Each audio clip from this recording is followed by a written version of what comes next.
Hey, Joe, I'm just wondering if you can walk us through kind of your vantage points of maybe some of those fouls, kind of how that made you feel afterwards, just because it became such a kind of important part of this game, especially beyond the three-point line. Yeah, there were a couple of calls that obviously, pivotal moments of the game.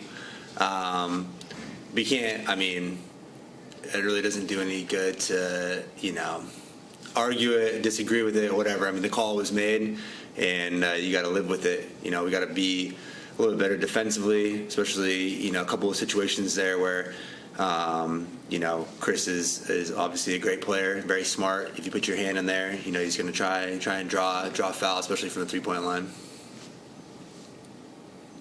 Alex Schiffer with The Athletic. Hey, Joe. Kevin said it seemed like every time you guys went on a run, they responded with it and put the game back out of reach for you guys. Just do you look at that as energy exerted to get to that point as to why they kept responding to runs, or was there something else there? I mean, yeah, maybe. Their season is on the line, so you obviously play with a level of desperation and urgency, and it helps being at home too. You obviously have the crowd, energy behind you. And so, every time that it seemed like momentum was starting to shift a little bit, they countered it and made some big plays.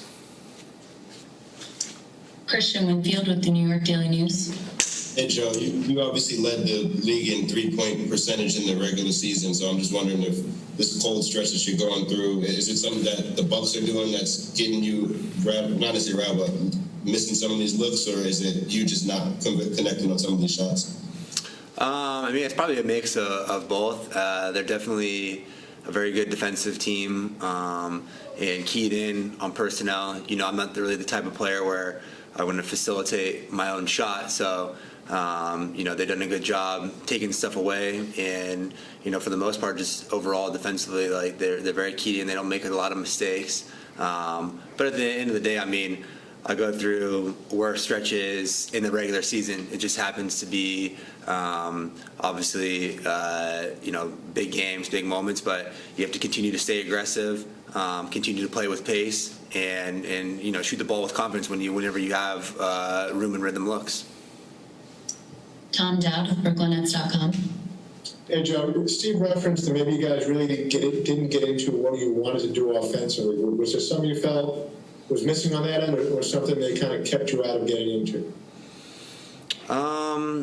I mean, I think it's a little mix of both. They're obviously, they played really physical. They have the entire series, but in particular today, it seemed like, that was a point of emphasis for them on both ends. Offensively, they were really trying to put their head down, get to the rim, and then defensively, just being physical, forcing guys into the paint.